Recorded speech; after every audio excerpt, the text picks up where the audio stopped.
This is track 4 review. So far, I guess the demo. Um, Chalui Copy. This is, if anything, one of the tracks I want to keep in the project out of the 4.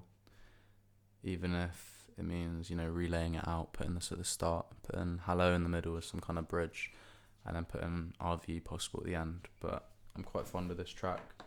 Like RVE Possible, it is another old track, which I guess I'll play some of now.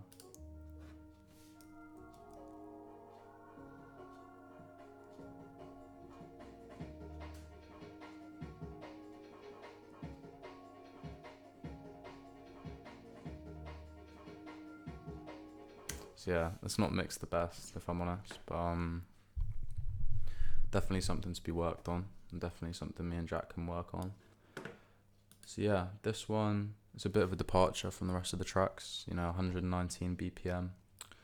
I didn't give it much thought when choosing the BPM, but I guess a faster tempo, it gives it a bit more like walkability. I don't know, you just feel it a bit more. You feel the groove. It's nice. So yeah, I'll just start off with this. The kind of backbones of the track really is this piano loop, which I thought sounded quite a lot like Chalui, if you haven't heard of Chalui. So I definitely searched up Chalui. So that's why I put Chalui Copy. Real, bare bones stuff, added some Space Designer. In hindsight, I could have probably added a bit more, like maybe Bit Crusher and other stuff to make it a bit more unique. But yeah, got that. It's Glitter Effect, it's called. So yeah, this is actually third-party plugin which I downloaded, which is quite nice. It was free, and it has the capabilities and functions of a, perhaps even a paid-for little synthesizer. It's got some nice presets, like a couple hundred, and yeah, the preset's quite nice. So as always, add a bit of Space Designer just to make it blend in a bit more. Some channel EQ just to cut the highs, cut some of the low lows, like the bass lows, and a bit of a forgot the name of it. One of these, just kind of swells out the sounds that you do have, brings out the frequencies, which is quite nice. So yeah, that kind of works in unison with.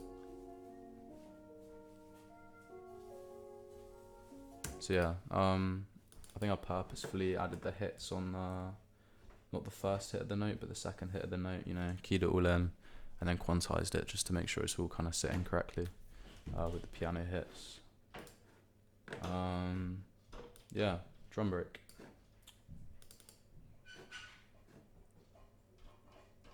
Made it fade in, so you're on the verse now, and then hook. And this is paired with.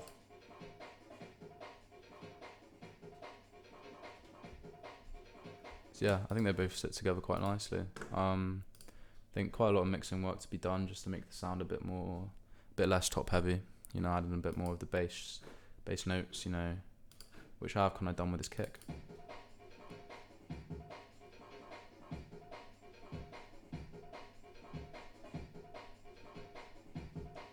Yeah, you don't always have to import drums and just have them as your drums. You can layer them.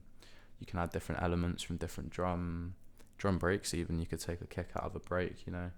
Just do whatever you think feels right, whatever aids the music, I guess. Added like quite a lot of wider here as well, just trying to expand it, stereo. You don't want everything sitting down the middle, as I'm aware everything is. Which is another thing we'll be working on, is panning, I guess, with Jack. We're trying to make it a bit more of a stereo mix. Yeah, other mixing elements, I think for the most part, I've just copy and pasted, or for these two at least, I've copy and pasted the same Command D'd it, so it ports over all the same settings, and then tweaked it individually for each sound. I've got the synth bass here.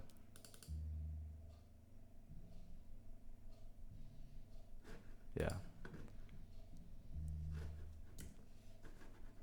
Just follows this, For for the most part, I think basses should definitely follow the chords. It's a good way to write them, is maybe even to copy the MIDI over from here, put it down here, and then minus changes in octaves, kind of just lay them out the same way and use it as a guide to try and make sure your bass is fitting with the whole track, you know.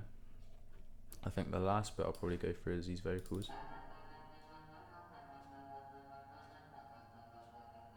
Like the hair, was it? Like the speaking behind a fan kind of thing. There is pitch correction on this.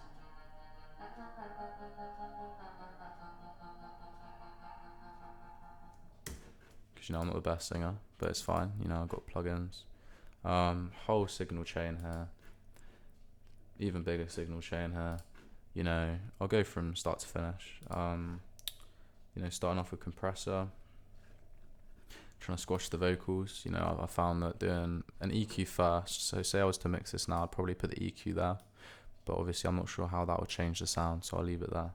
But say I was to remix, you know, I'll put the channel EQ first, then whack a compressor on it, then probably worry about all these effects and stuff, and then end on the Space Designer, and then really end on the widener after the Space Designer to kind of expand the sound.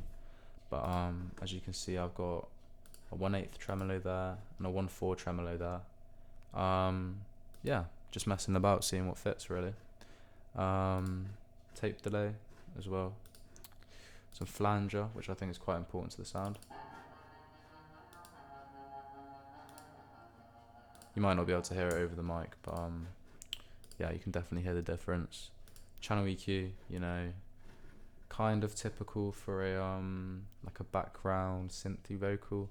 You know, if this was a main vocal, I wouldn't be doing anything like this, and I'd be almost maybe slightly dipping this or accentuating it, but you know, it's not. It's like one of these background sitting vocals. Added this little nobule here to increase the lower ends of my voice, to make it more of a warm sound rather than a tinny sound. And yeah, I mean, that's about it. That's the whole track. Yeah, it's not my best, but I think the idea's there. So yeah, once again, in 2 weeks' time, I'll have the final version with Jack, and I'll be reviewing it. So yeah, that is track number 4, my final track. Sweet.